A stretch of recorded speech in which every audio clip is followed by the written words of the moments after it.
이 아리스토텔레스의 물리학에서 이런 거야. 우리가 어떤 구슬을 약간 어느 정도 무게가 있는 구슬을 프라푸치노에다가 떨어뜨려. 그럼 그 구슬이 아래로 내려가겠죠? 그런데 프라푸치노는 밀도가 빡빡하니까 구슬이 내려가는 속도가 어떻게 써? 천천히 내려가겠죠? 그런데 만약에 그게 아니라 물이야, 이번엔. 그러면 구슬이 프라푸치노보다 빨리 내려가겠죠. 왜냐하면 밀도가 낮으니까. 그러니까 방해하는 물질이 있을 때 물질의 이동 속도, 그러니까 매질, 여기 이렇게 점점점 되어 있는 통과해야 되는 그런 매질의 밀도가 높을 땐 저항이 크니까 천천히 내려가고, 얘는 매질의 저항이 몇 개 없어서 얘는 좀 더 빨리 내려가고, 그럼 만약에 아무것도 없다면 순간이동하겠죠. 이게 아리스토텔레스의 생각이었던 거야. 아무것도 없으면 순간이동할 거야. 자, 그러면 그걸 알고 여기로 가서 본문을 읽어볼게요. 자, 진공청소기, 진공포장, 진공보온병, 일상생활에서 사용하는 물건 이름에 진공이란 단어가 포함되어 있다. 일상적인 소재로부터 이야기를 시작했어요. 이와 같이 익숙하게 여겨지는 단어인 진공은 어떻게 하는 방법이잖아요. 진공을 정의하는 방법을 얘기할 거야. 자, 흔히 진공을 공기가 전혀 없는 상태를 가리킨다고 오해하기도 하지만, 그럼 공기가 전혀 없는 상태를 진공이라고 하면 안 된다. 그건 오해다. 라는 거고, 본래적 의미에서의 진공은 그냥 진공이 아니라 본래적 의미라는 게 나오는 거지. 그러면 본래적 의미 말고 또 다른 어떤 의미가 있을 수 있겠다는 생각이 들죠. 본래적 의미에서의 진공은 물질이 전혀 없는 비어있는 공간, 공기가 전혀 없는, 아니고 물질이 전혀 없는, 본래적 의미에서 진공은 물질이 전혀 없는 비어있는 공간. 진공에 대한 과학사의 논의는 아리스토텔레스로부터 시작한다. 그러면 진공에 대한 아리스토텔레스의 설명. 진공의 존재를 부정했던 그는 아리스토텔레스. 자연은 진공을 싫어한다. 자, 이 말을 오해해서 자연에 진공이 있으니까 싫어하는 거 아니에요? 이게 아니라 자연은 진공을 싫어하기 때문에 진공이란 현상을 허락하지 않는다의 뜻이에요. 그걸 만들어주지 않는다. 자연의 진공이 있어서 걔를 싫어한다는 게 아니라 자연은 진공을 허락하지 않는다. 존재하지 않는다. 허용하지 않는다. 라는 명제를 남긴 것으로 유명하다. 자, 이 아리스토텔레스는 두 가지 이유를 내세웠는데, 첫째로 더 이상 쪼개지지 않는 알갱이는 존재하지 않으며, 그러니까 뭐가 없어. 원자라는 건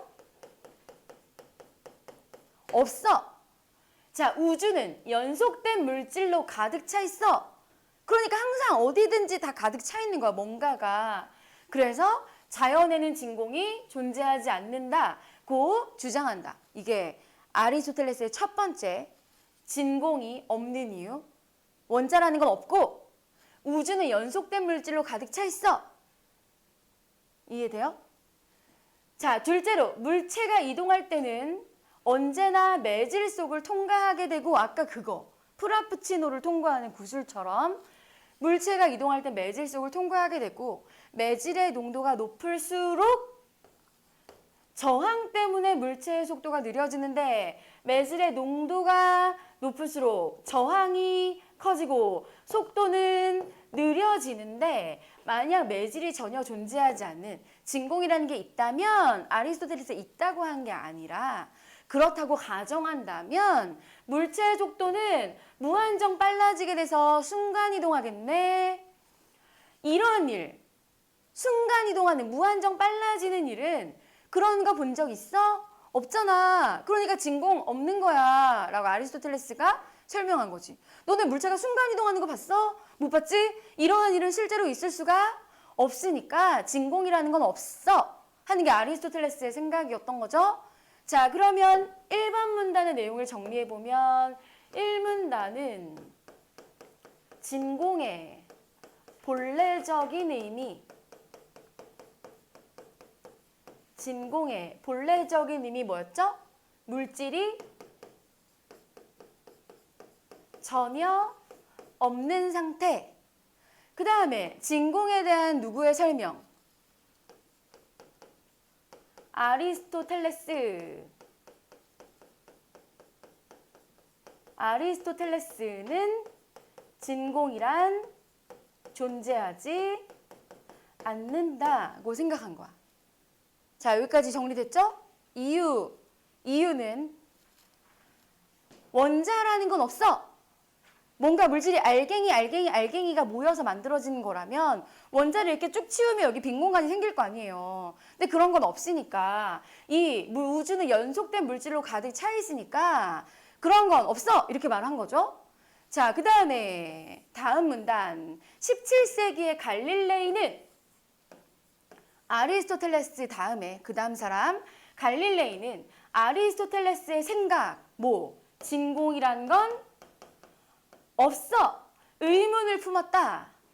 당시 금광에서 나오는 지하수를 땅 위로 퍼내기 위해 펌프를 사용했는데 얘들아 펌프라는 건 일종의 빨대 같은 거라고 생각하면 돼요. 빨대를 이렇게 꼽고 얘를 쭉 압력을 당기면 물이 올라오잖아요. 그러니까 그런 걸 생각하면 돼. 자, 펌프를 사용했는데 물이 펌프의 관을 통해 10.3m까지는 올라가지만 공기는 계속 빨아냈는데 물이 펌프의 관을 통해 10.3까지는 올라가지만 10.3 이상은 올라가지 않았다. 그러니까 이 질문은 그림을 잘 생각해야 돼. 그림을. 자, 이 그림 보세요. 여기가 땅속이야. 여기가 땅 위야. 지하수가 흐르고 있어. 근데 금광을 캐려면 거기에 물이 흐르고 있으면 금이 있는지 없는지 알기가 어렵잖아요. 그러니까 물을 뽑아내야 되거든. 그래서 거기에 구멍을 파고 펌프를 설치해서 공기를 계속 빼내요. 공기를 계속 빼내면 여기가 압력이 낮아지니까 물이 쭉 올라가겠죠? 근데 얼마큼만 올라가? 10.3까지. 근데 공기는 계속 빼내고 있어. 그럼 여기는 뭐겠어? 여기가 진공이지 않을까? 하는 생각을 한 거야. 요 부분, 여기.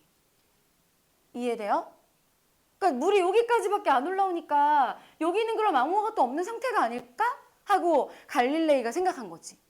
이 펌프의 위치와 지하수의 위치를 잘 생각해서 얘가 어디가 진공인지를 잘 생각해보고 자, 아리스토텔레스의 명제에 따르면 펌프를 이용해 관의 내부를 진공으로 만들면 계속 공기를 빨아내니까 아무것도 없는 걸로 만들면 이러한 진공 상태를 자연이 싫어한다며. 자연은 빨리 없애려고 하겠지? 그러면 물이 이 공간에 다 차야 되는데 10.3m 이상은 안 올라오는데 그럼 여긴 아무것도 없는 거 아니야? 이렇게 갈릴레이는 이를 통해 자연에도 진공이 존재한다고 생각했다. 갈릴레이는 펌프 10.3m까지만 물이 올라오는 거에 대해서 의문을 품고 진공이 존재할 걸 하고 생각한 거야. 자, 갈릴레이의 제자 토리첼리는 세 번째 사람은 한쪽이 막힌 1m의 유리관에 수은을 가득 채운 다음 수은이 약간 액체 중에 묵직한 애니까 수은을 채운 다음 그 유리관을 수은이 가득 차 있는 그릇 안에 뒤집어 세우는 실험을 했다. 자, 당시의 일반적인 생각처럼 진공이 없다면 수은 기둥의 높이가 변하지 않아야 했는데 자, 수은 기둥은 약 76cm의 높이까지 내려오다 머물러 있었다. 자, 얘는 무슨 뜻이냐면요. 요 그림을 보세요. 자, 여기 1m인 유리관에다가 수은을 가득 채웠어. 그리고 이 유리관이 이렇게 있으면 얘를 수은이 들어있는 세숫대야 같은 데다가 수은을 이렇게 채워놓고 얘를 여기가 수은 집어넣은 뚫려있는 부분이고 여기 막혀있는 부분이야. 얘를 이렇게 탁 한 거야. 그릇에.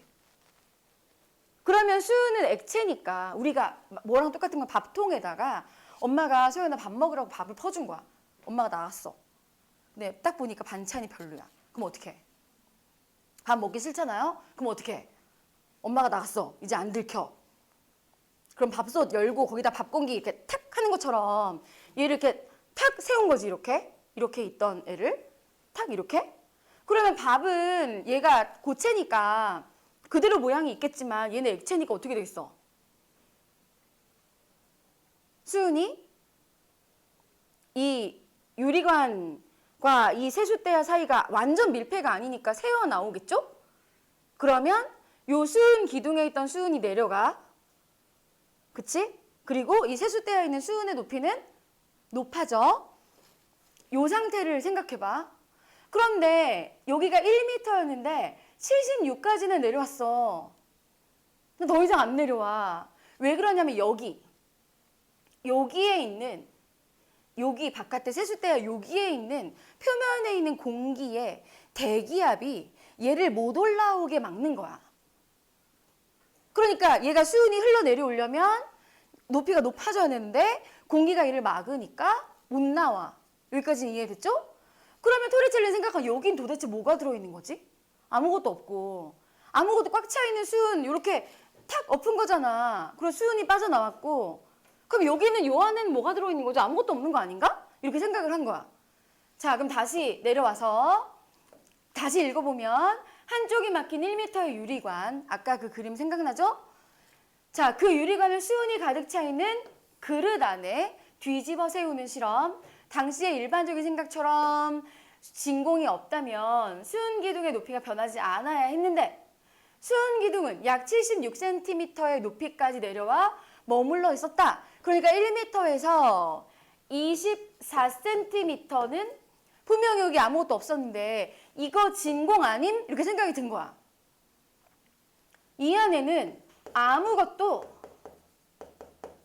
없지 않나? 여기는 공기도 없고 수은이 차있던 공간이니까 수은도 없고. 자, 토리첼리의 실험을 통해 두 가지 사실이 밝혀졌다. 첫째, 수은 기둥의 위에 형성된 공간은 아무것도 없는 상태는 사실 아니었지만 그때 당시에는 아무것도 없는 상태일 것이므로 진공의 존재가 입증됐다라고 그 당시에는 생각했고, 둘째, 수은 기둥이 일정한 높이에서 더는 내려오지 않고 머물러 있는 것은 대기압의 작용, 아까 그 세숫대야 표면에서 공기가 그 수은을 누르고 있잖아요. 그 대기압의 작용 때문인데 그 대기압은 수은 기둥 76cm를 들어올릴 힘과 같다. 그러니까 여기 안에 들어있는 얘는 못 내려오게 하는 거니까 들어올리는 거지. 이렇게 눌러서.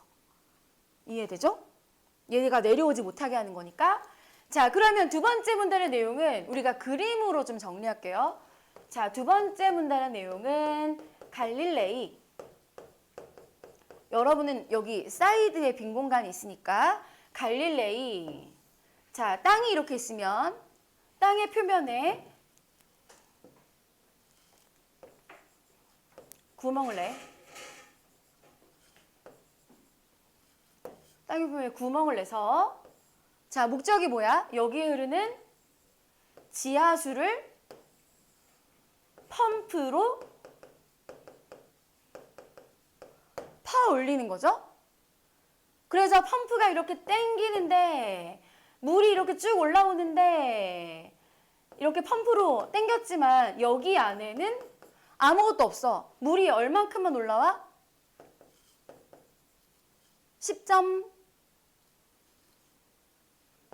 10.3m까지만 물이 올라오고 여기는 비어 있어. 그럼 여기는 진공인 거 아닌가?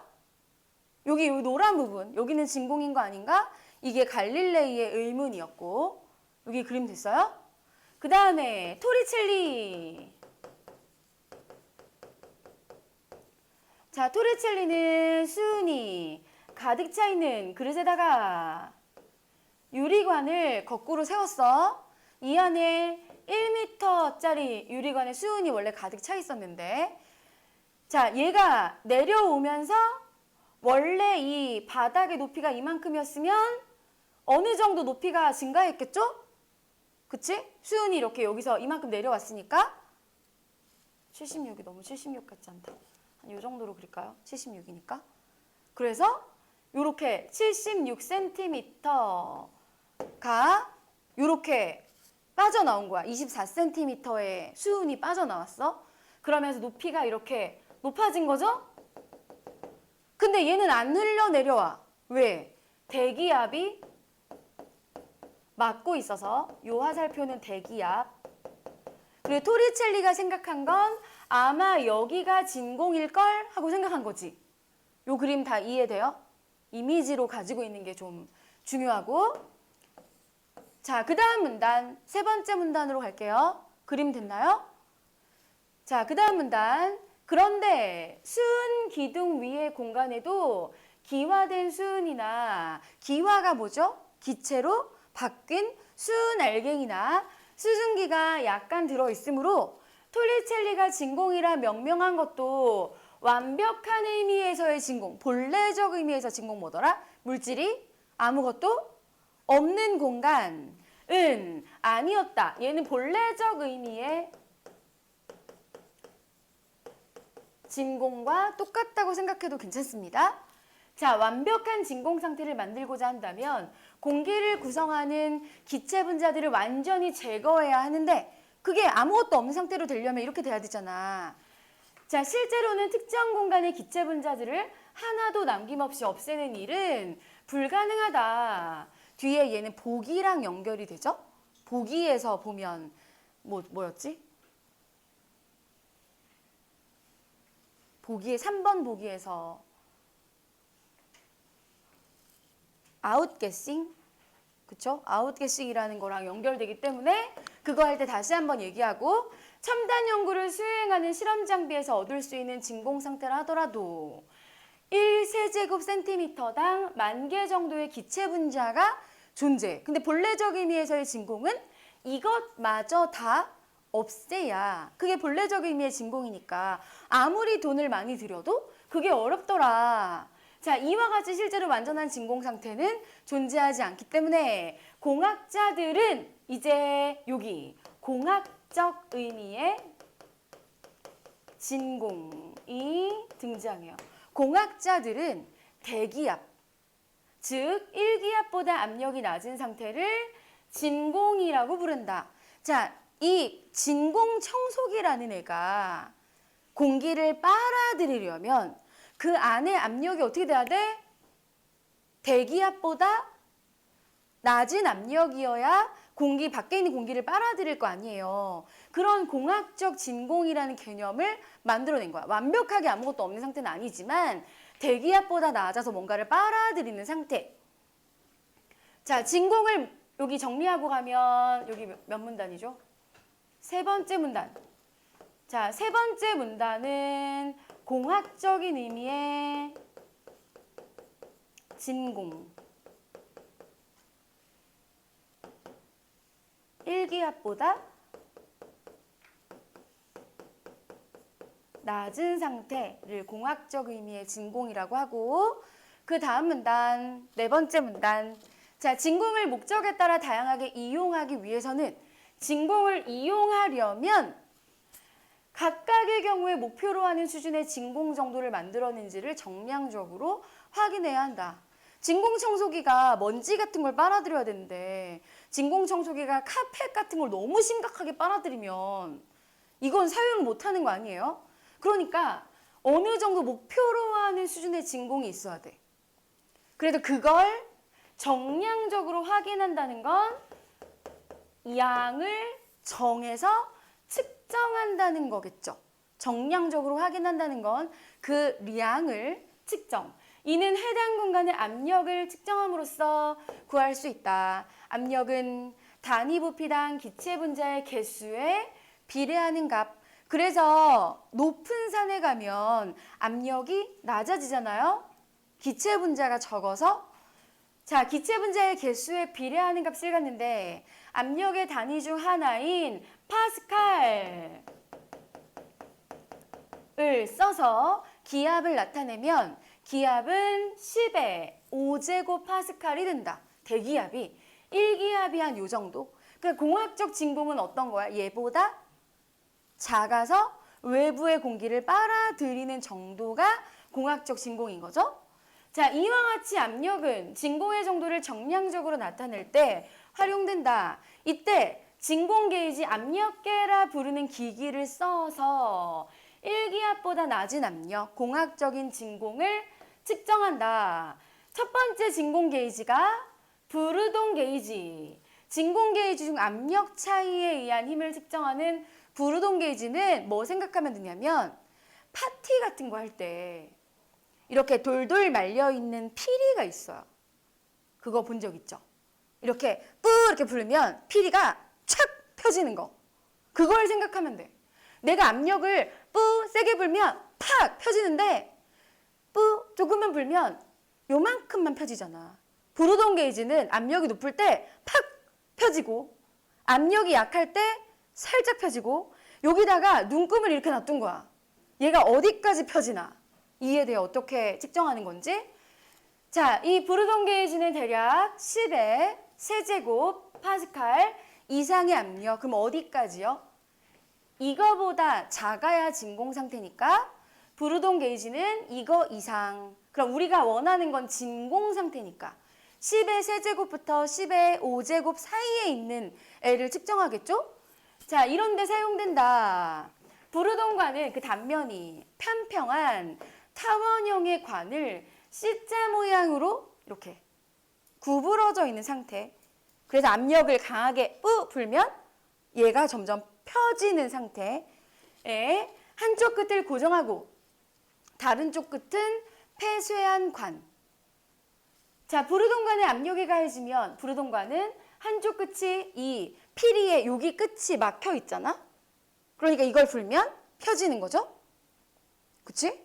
자, 막혀 폐쇄되어 있기 때문에 그 압력에 비례하여 관이 퍼져서 모양이 직선에 가깝게 되고 압력이 크면 압력이 낮아지면 원래대로 구부러지게 된다.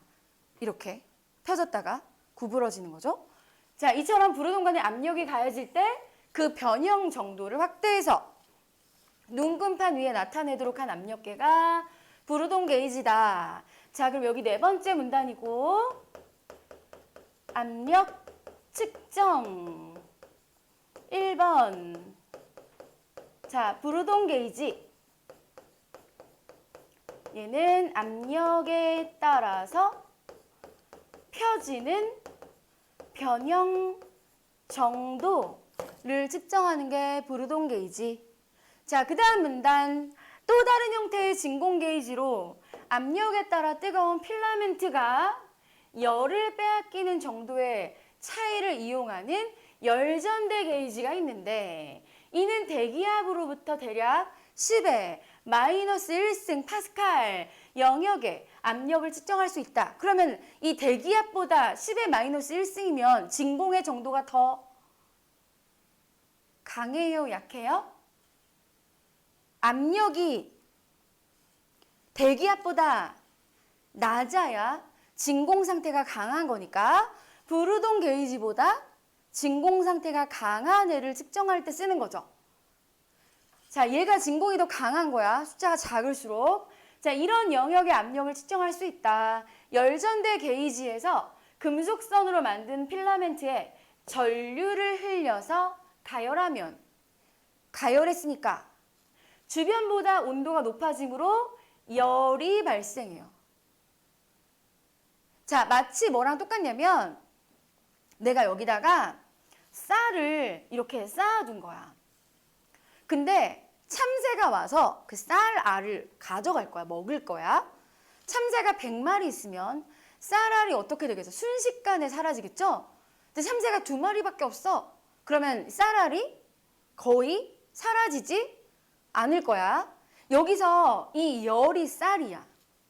이 참새들은 기체 분자들이야. 필라멘트에 열이 있는데 기체 분자들이 많으면 와서 부딪혀서 열을 뺏어가. 이렇게 이해돼요? 열을 뺏어가니까 기체 분자들이 많을 때 필라멘트에 있는 열의 온도가 어떻게 되겠어요? 빨리 없어지겠죠? 근데 기체 분자가 적을 때는 필라멘트에 들러붙어서 충돌해서 열을 뺏어가는 애가 조금이니까 열이 많이 사라지지 않겠지. 그게 열전대 게이지의 원리야. 자, 열이 주위로 방출된다. 압력이 높으면 무슨 뜻이에요? 기체 분자의 밀도가 높다는 뜻이죠.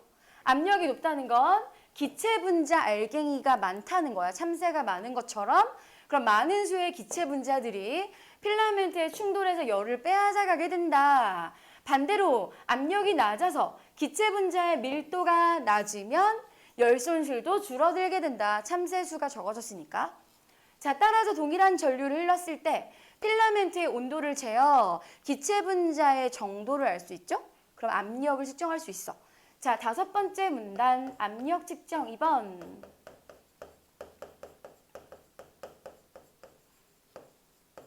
자, 얘는 열전대 게이지.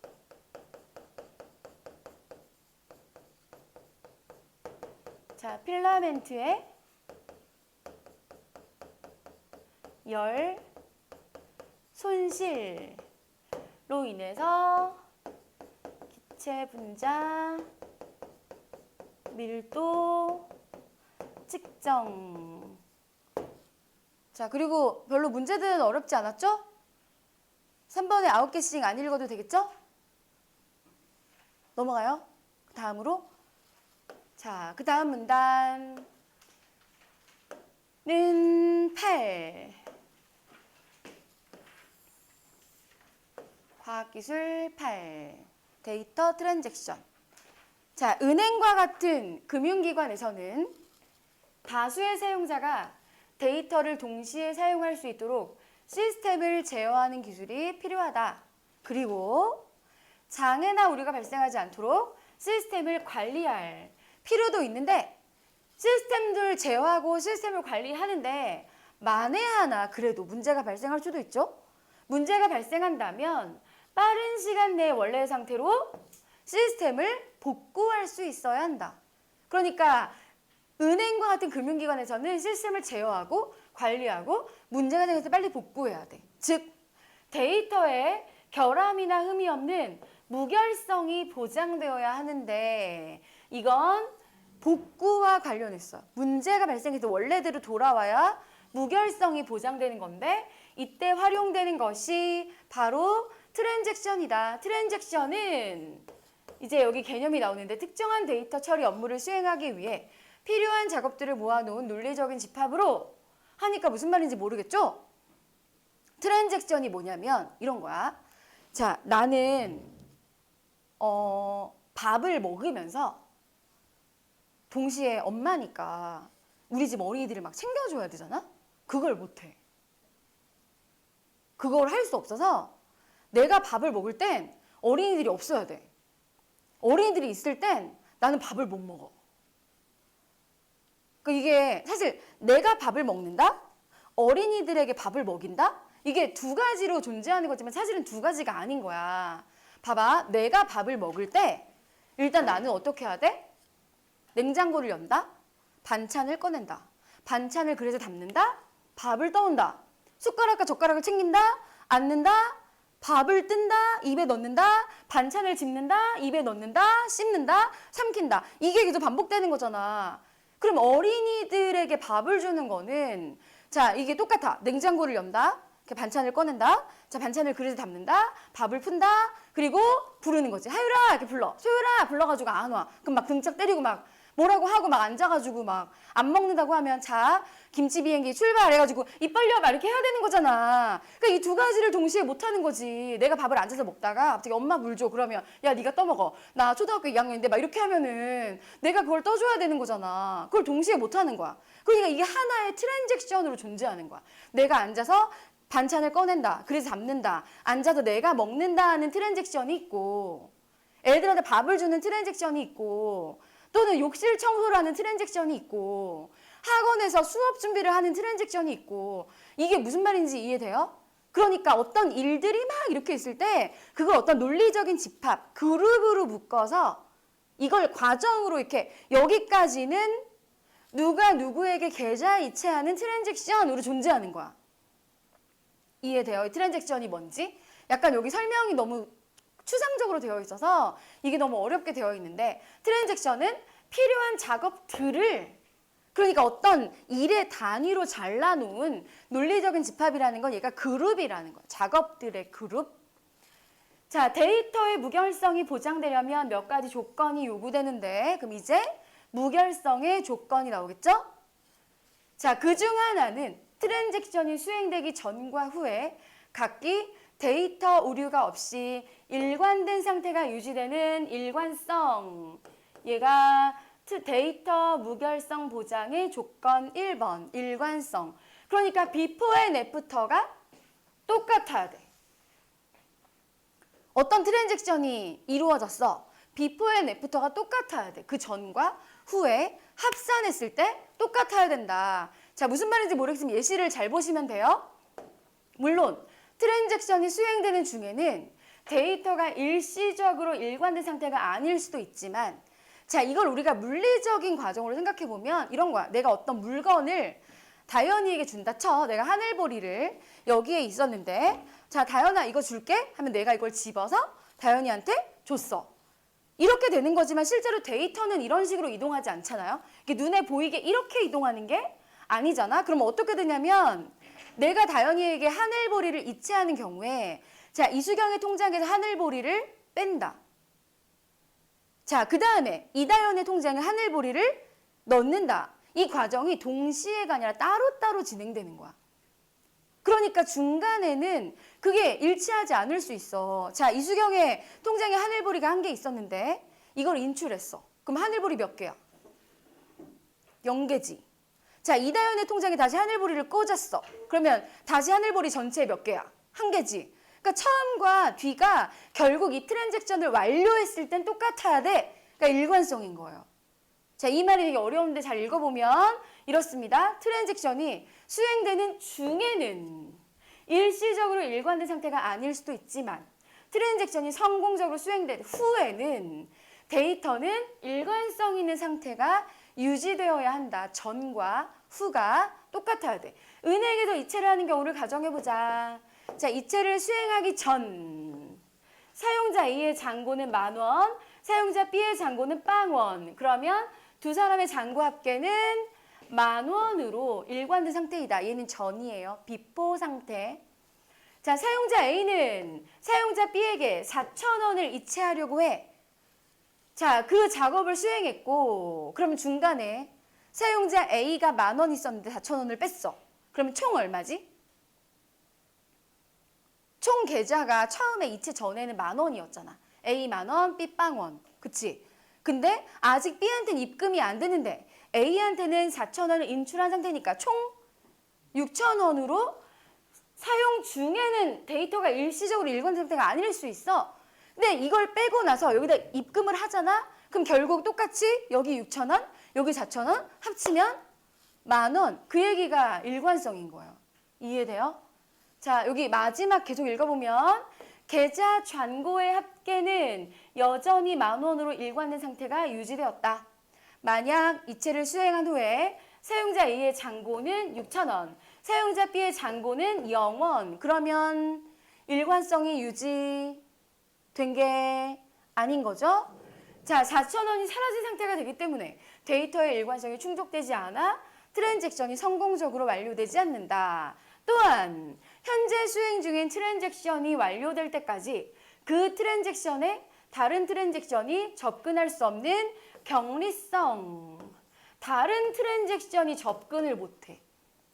어떤 하나의 일의 집합이 있을 때는 다른 애가 중간에 끼어들지 못하는 거야. 마치 이건 뭐랑 똑같냐면 이수경이 밥을 먹는 트랜잭션을 수행하다가 갑자기 변기 청소를 안 하는 거지. 무슨 말인지 이해되죠? 일의 집합이 있으면 그걸 다 마치고 그 다음 트랜잭션으로 넘어간다. 자, 사용자 A의 계좌에서 사용자 B의 계좌로 2,000원을 이체하는 트랜잭션 과. 얘가 첫 번째 트랜잭션. 사용자 B가 자신의 계좌에 1,000원을 입금하는 트랜잭션 두 개가 다른 건데 동시에 진행 중인 상황을 생각해보자. 이때 사용자 A, B의 잔고는 각각 2,000원씩이라고 가정한다. 그럼 사용자 A 2,000원, B 2,000원 합치면 얼마죠? 4,000원이야. 우선 사용자 A의 계좌에서 2,000원을 출금했어. 자, 이 작업이 수행된 후 사용자 B의 계좌에 2,000원을 입금하는 작업이 수행되려고 하는데 사용자 A의 계좌에서 2,000원을 출금하는 작업이 수행된 후 그 2,000원을 사용자 B의 계좌에 입금하는 작업이 수행되기 전에 사용자 B가 자신의 계좌에 1,000원을 입금하는 두 번째 트랜잭션의 작업이 먼저 수행되면 돼요, 안 돼요? 얘는 다른 트랜잭션이니까 얘가 중간에 끼어들면 계산이 안 맞겠죠? 비포 앤 애프터가 계산이 안 맞을 거 아니야. 첫 번째 트랜잭션 내에서 A, B 계좌 잠고 합계가 4,000원인데 트랜잭션 수행 전에 4,000원에서 수행 후에 5,000원, 2,000원은 어디서 났나요? 두 번째 트랜잭션에서 1,000원 입금했잖아? 그럼 비포 앤 애프터가 안 맞는 거야, 계산이. 그러니까 끼어들면 안 돼. 그게 경리성. 이와 같은 오류가 발생하지 않게 하려면 트랜잭션들이 순서대로 하나씩 수행되는 경우와 동일하게 결과를 얻을 수 있도록 제어되어야 하고 이를 통해 동시에 여러 사용자의 트랜잭션이 수행되어도 그러니까 여러 사용자의 트랜잭션은 각각은 될 수 있는데 한 사용자의 트랜잭션에서 다른 애가 끼어들 수가 없다는 뜻인 거예요. 이해돼요? 그러니까 이수경이 밥을 먹는 동안 김다솔은 집에서 변기 청소를 할 수도 있지. 그치? 각각은 가능한데 동시에 내가 밥을 먹으면서 변기 청소를 하는 트랜잭션은 불가능하다. 그게 경리성. 그리고 또 나오나 봐요. 데이터의 무결성이 보장되려면 트랜잭션의 수행이 완료된 후의 결과는 어떤 경우에도 손실되지 않고 완료된 결과가 보존되는 지속성을 가져야 한다. 시스템에 장애나 오류가 발생하더라도 트랜잭션의 수행 결과는 없어지지 않고 유지되어야 하며 장애나 오류 발생 시에 데이터를 원래 상태로 복구하는 회복 기술이 필요하다. 자, 회복은 장애나 오류가 발생했을 때 문제가 생겼어. 자, 데이터를 오류가 없는 이전의 일관된 상태로 복구하는 것인데 그 예로 사본 데이터를 회복 시스템의 저장 장치에 복사해두고 장애나 오류로 문제가 발생했을 때 그 사본 데이터를 이용해 원래의 상태로 복원하는 것을 들 수 있다. 우리가 백업이라고 부르는 과정이죠. 자, 데이터 회복을 위해서는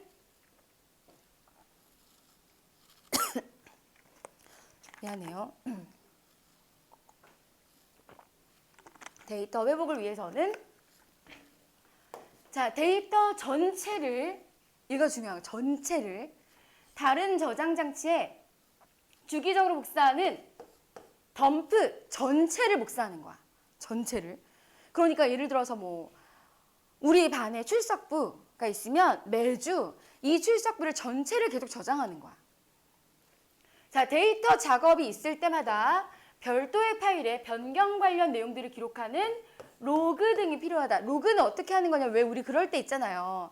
현준이가 수요일 8시 반에 국어 수업인데 선생님 저 가수업 이번 주만 일요일 4시에 가도 돼요? 막 이렇게 해가지고 이동하는 때가 있잖아요. 그러면 정현준 수요일 8시 반에서 일요일 4시로 이동 이렇게만 기록해 놓는 게 부분 변경된 내용만 기록하는 게 로그. 근데 그게 아니라 전체 현준이만 달라졌는데 최성화부터 이가영까지 다 기록해 놓는 게 덤프. 뭔지 알겠죠? 두 가지 방법. 특히 로그에는 트랜잭션의 시작, 데이터의 변경, 트랜잭션의 완료 등이 기록된다. 덤프나 로그를 바탕으로 데이터를 회복하는 방법으로는 재수행과 철회가 있다. 자, 덤프나 로그를 통해 이용하는 거야. 자, 재수행은 가장 최근에 저장된 데이터의 복사본을 가져온 후 그러니까 파일을 불러와. 얘는 파일 불러오기야. 로그를 이용해 복사본이 처음 만들어지기 시작한 시점부터 자, 처음에서 완료된 트랜잭션을 차례대로 재실행하는 거예요. 그러니까 파일을 시작할 때부터 순서대로의 과정을 보는 거지. 이해돼요? 우리가 한글 프로그램 이렇게 하다 보면 이 한글 프로그램이 뭔가 어디선가 잘못됐어. 그럴 때 제일 처음에 그 다음 실행 1페이지 조사, 그 다음에 2페이지 조사, 그 다음에 3페이지 조사, 그 다음에 4페이지 아 여기서부터 잘못됐어? 그럼 여기서부터 다시 치자 이렇게 하는 거랑 똑같은 거야. 이해되죠? 자, 그런데 한편 재수행은 이런 거고 철회는 로그를 이용해 최근에 수행한 작업부터 순차적으로 취소해 가면서 얘는 컨트롤 Z 같은 거예요. 컨트롤 Z, 컨트롤 Z 하면 어떻게 돼? 내가 친 게 없어지고 없어지고 없어지고 없어지고 없어지고 하잖아. 얘는 빈 새 문서에서부터 차례대로 가는 거고 얘는 완성된 문서에서 컨트롤 Z, 컨트롤 Z 하는 거예요. 이해돼요? 최근 수행한 작업부터 순차적으로 취소해 가면서 이전의 트랜잭션이 완료된 데이터 상태로 복구하는 것이다. 이해되죠? 자, 그리고 여기 문제는 별로 어렵지 않았을 것 같고 내용 정리해보면 자, 1문단의 내용은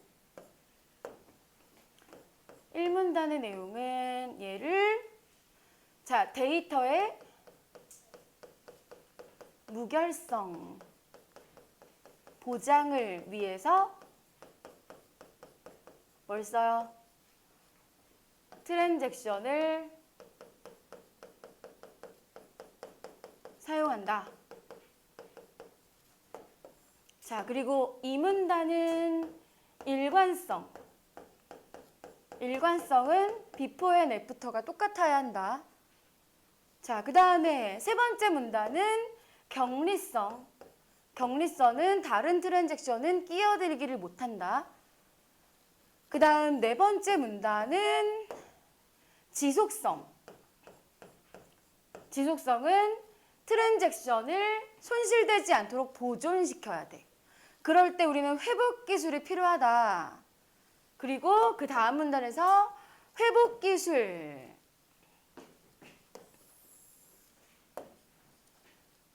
몇 문단이죠? 5문단인가요? 네, 5문단의 내용은 자, 회복 기술에는